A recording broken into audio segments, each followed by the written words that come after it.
Olá, meu amigo, minha amiga, sejam mais uma vez bem-vindos aqui ao canal. Depois da perícia judicial, né? Geralmente o que acontece? Muita gente não sabe, né? Ouve-se falar em muito processo, perícia judicial, mas não sabe como é feita, não sabe quanto tempo, por exemplo, se demora para levar esse resultado para juiz, como é feito um laudo, né? O que é um laudo? Se o perito negar a incapacidade, o que acontece? Você perde o processo, que a partir do momento que você chegou na justiça, foi porque você teve o indeferimento de um perito no INSS. Então vamos lá, dá para ganhar um processo de incapacidade mesmo quando o perito judicial não reconhece a incapacidade? Sim, é possível ter sucesso num pedido, por exemplo, de incapacidade temporária ou uma incapacidade total e permanente, né? Seria uma aposentadoria por invalidez, mesmo quando o laudo judicial ele é totalmente desfavorável, tá? Existem diferenças entre peritos, né? Tanto do INSS como o perito judicial, né? O perito do INSS ele é um servidor contratado, tá? O perito judicial ele é nomeado, né, pelo juiz dentre os profissionais cadastrados, né, no judiciário, sem vínculo administrativo com o INSS. Quer dizer, só dele não ter vínculo com o INSS já traz uma credibilidade muito maior, né, pessoal? Porque seria terrível, né? Um funcionário, como nós vemos nos peritos do INSS, o funcionário vai decidir de acordo com o parecer dele, se é a favor da empresa ou se é a favor do segurado. Para quem que vocês acham? Se a batata assar, o circo apertar para ele, para que lado que você acha que ele vai? Ele vai para o lado do patrão, né, que paga o salário dele, ou ele vai para o lado lá do segurado, que aparece lá uma vez, né, que ele nunca viu na vida, para ter aí, por exemplo, uma decisão dele, se é favorável ou desfavorável. Então, o perito judicial, por não ter vínculo com o INSS, isso já dá uma credibilidade muito maior, tá? A perícia feita no INSS é realizada geralmente por um clínico geral, tá? Ou de uma outra especialidade. A perícia médica judicial é feita por um médico especializado, nomeado pelo juiz, né, para determinado processo. Que é juiz. O juiz sabe, por exemplo, se for um problema psicológico, um problema ortopédico, o cardíaco, ele vai tentar nomear um perito, no caso no processo, especialista nesse problema de saúde que esse segurado está, né? Mas a especialização não é a única diferença entre as perícias, tá? O procedimento em si, ele apresenta diferenças. O médico perito é profissional responsável por esclarecer dúvidas técnicas e científicas, né, de uma demanda judicial, por exemplo, do INSS na área da saúde aí do segurado. Quando é nomeado pelo juízo, né, para auxiliar na definição do processo, o médico deve emitir um laudo, né, pericial que apresente provas para o juiz, para que ele possa, né, dar um parecer final no caso. Aí a próxima audiência, né, depois da perícia, é denominada audiência de instrução em julgamento. É comum alguns juízes permitirem, né, que o perito responda mais de uma vez sobre o laudo por escrito. Eu já acompanhei caso que, além do laudo ser favorável ao segurado, no momento aqui desse esclarecimento, né, o juiz, o segurado, ele mandou chamar o perito e conversou com o perito na frente, né, do segurado. Fez as perguntas que estavam no laudo realmente, e o perito estava apontando aí para aquele segurado uma aposentadoria por invalidez. E ele teve que responder as perguntas de acordo com o que ele tinha feito o laudo. Quanto tempo leva, né, para o juiz dar uma sentença depois de uma perícia judicial? Bom, o artigo 226, né, do Código de Processo Civil estabelece aí 30 dias para proferir uma sentença após instruído, né? Todas as provas já foram produzidas. O juiz poderá prorrogar esse prazo por igual período, ou seja, por mais aí 60 dias, né? Contudo, na prática não é assim que acontece. O magistrado ele não tem, por exemplo, tempo determinado para ele dar uma sentença, tá? Ele vai aí analisar os autos, os elementos, juntando aí, por exemplo, a perícia judicial. Pode ser, será que ele pode desconsiderar ou não esse laudo? Nós vamos ver aqui para frente, tá? Como é um laudo pericial judicial, né? A gente fala de processo, fala de perícia judicial, mas não fala, né? No laudo, o perito deve apresentar sua fundamentação em linguagem simples e coerência lógica, indicando como alcançou as suas conclusões. Quer dizer, ele não pode colocar ali o que ele quiser. Ele tem que justificar, tá, o diagnóstico que ele está dando ali.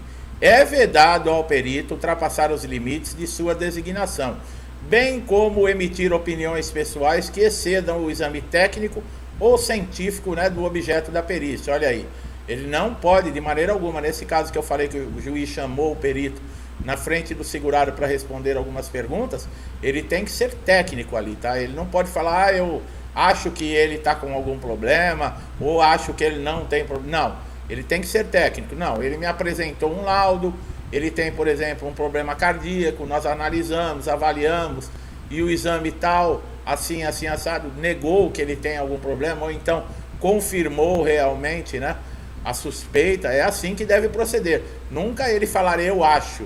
O juiz não quer a opinião do perito, ele quer um laudo técnico e científico, tá? Então é assim que é um laudo judicial, tá? Diferente do INSS, como eu falei, né? Às vezes alguns peritos ali, eles fazem um laudo de acordo com o desejo do patrão, né?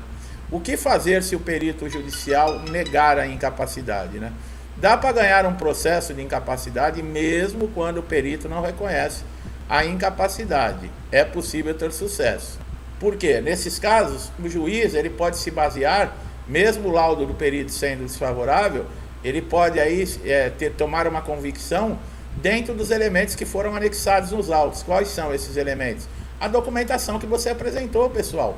O laudo médico, o histórico cirúrgico, exames, relatórios, laudos de tratamento, receituários médicos, tudo isso. Se você já, por exemplo, ficou afastado no INSS, né, por algum auxílio doença, por exemplo, da incapacidade temporária, e de repente foi negado seu benefício, quer dizer, se o INSS afastou é porque existia a incapacidade. Aí você entrou com o processo judicial, o perito judicial diz que não tem incapacidade.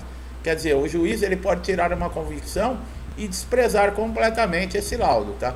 Por isso a documentação, como nós falamos, é muito importante, tá? Um laudo, por exemplo, ele deve ter o seu nome completo, o nome do médico, carimbo, CRM, assinatura, o CID da doença, um histórico, né, daquele momento que você está, como a sua saúde está naquele momento que foi feito o laudo. É uma lesão temporária? Precisar de quanto tempo, por exemplo, para se recuperar? É uma lesão total e permanente que incapacita você para a sua função ou para qualquer outra? Peça para o médico fazer esse histórico, para ele colocar isso no laudo. É importantíssimo. Quanto mais elementos você anexar, por exemplo, num processo judicial, como nós falamos, mesmo que o perito, né, judicial ele seja desfavorável, ele negue que você esteja incapacitado, o juiz pode ignorar completamente o laudo e se basear em cima das informações que ele está tendo na documentação. Então é muito importante, tá? Um processo judicial, né, ele pode demorar aí em média de 18 a 24 meses. Existem regiões que podem sair mais rápido, né? Tem TRFs espalhados pelo país todo. Porém, é preciso analisar, tá? O advogado ele vai saber dessas informações. Caso você não tenha um advogado e precise, por exemplo, quer saber como é que está o andamento do seu processo, fazer uma consulta, entre no site do TRF aí da sua região, digite o seu CPF, se você não sabe o número do processo, preencha alguns dados, né, clicando em consultar processo, e você vai ter a informação do andamento do seu processo, tá? Não é nada complicado. Bom, quanto tempo demora para pagar, né, depois da sentença? O INSS tem 30 dias, tá? Mais 15 aí no caso. Por exemplo, se a sentença chegar no INSS e já tiver fechada a folha da data prévia, você já não vai receber no próximo pagamento. Por quê? Vai ter que virar um mês. Então, em média, é 45 dias depois da sentença, tá, que o INSS tem para implantar o benefício e começar a fazer os primeiros pagamentos. Atrasados gera sim montante de atrasado, porque desde lá do indeferimento no INSS você já tinha direito a estar recebendo o benefício. Então, caso a sentença foi favorável para você, é reconhecido não o período que o processo está na justiça, o período lá que o INSS também deixou de pagar. Então, isso sempre gera um bom montante, tá? Até 60 salários mínimos são pagos por RPV, né? Requisições de pequenos valores. Elas têm mais ou menos em média aí 60 dias. Você vai receber uma carta da Justiça informando o banco, pode ser o Banco do Brasil, Caixa Econômica, o número da conta, o valor que está disponível e a data que você pode movimentar esse dinheiro. Nessa data você compareça à agência, né, portando um documento oficial, o RG, com foto, tem que ser original o documento, tá, pessoal? E acima de 60 salários mínimos já são pagos em precatórios, tá? Pode demorar até um ano, porque são títulos do governo. E o governo demora, em média, faz uma liberação uma vez por ano. Então, se tiver acabado de fazer a liberação e eles receberam a sua sentença, que é acima de 60 salários mínimos, você só vai receber depois de 1 ano ou até um pouco mais. Mas tudo corrigido, tá? Com juros e correção monetária. É isso aí, pessoal. São informações importantes. Muita gente ouve falar de perícia judicial e não sabe, né? Eu espero que nós tenhamos aqui esclarecido, tirado dúvidas, trazido esse conhecimento que é importante. Lembrando sempre, a documentação dentro da perícia judicial, ela é importantíssima. Não deixe de ter todos os documentos que comprovem aí, no caso, a sua incapacidade, tá? Como eu falei, o juiz ele não precisa aceitar o laudo, por exemplo, desfavorável, né? Que o perito judicial, se chegar a essa conclusão que você não está incapacitado, o juiz pode ter uma convicção através dos documentos. Mas em muitos casos o juiz ele leva em conta sim, né, o diagnóstico do perito, e o seu processo pode ser desfavorável e dar ganho até para o INSS. Então é muito importante que você faça isso, tá? E com relação ao atrasado, como nós estamos falando, o INSS também pode recorrer, tá, pessoal? Se ele recorrer, vai para uma instância aí recursal, pode demorar até 3 anos para você receber esses atrasados. Às vezes nós temos comentários aqui no vídeo de segurados falando que eu ganhei o processo na justiça, mas não recebi 1 centavo de atrasado. Exatamente por isso, porque o INSS recorreu dos atrasados. Ele passa a receber o benefício, né, mas os atrasados, enquanto não resolver, né, esse recurso, deu a entrada, fica demorando e pode demorar até 3 anos. Estamos também aguardando aí a decisão do Superior Tribunal de Justiça com relação aí a processos, né, concedidos pela Justiça, se podem ser, por exemplo, cancelados com uma canetada de um perito do INSS, no caso aí, por exemplo, se chamar para um pente fino. Vocês estão vendo como é difícil ganhar um processo dentro da Justiça. Aí você começa a receber o benefício, alguns meses depois, o INSS lhe convoca para um pente fino e cessa seu benefício. Isso que está sendo julgado dentro do STJ. Alguns ministros já votaram favoráveis, tá? Se no final do processo a sentença for favorável a todos os segurados, nós estamos aí de olho, né? Prontos aí, acompanhando para poder informar vocês em primeira mão. Por isso é muito importante vocês acompanharem aqui todos os nossos conteúdos do canal, tá? Meu amigo e minha amiga que estão chegando aqui pela primeira vez, sejam muito bem-vindos. Podem aproveitar todos os conteúdos que existem aqui no canal, tá? Conteúdos atualizados que já ajudaram muita gente e eu tenho certeza que vão ajudar você também, tá? Gostou do nosso trabalho? Não deixe de dar um like aqui no vídeo, se inscrever no canal, ativar o sininho de notificação para sempre estar antenado e atualizado com os nossos conteúdos. São informações como esta que vocês viram aqui no vídeo, importantíssimas e atualizadas. Então você só tem a ganhar e é de graça.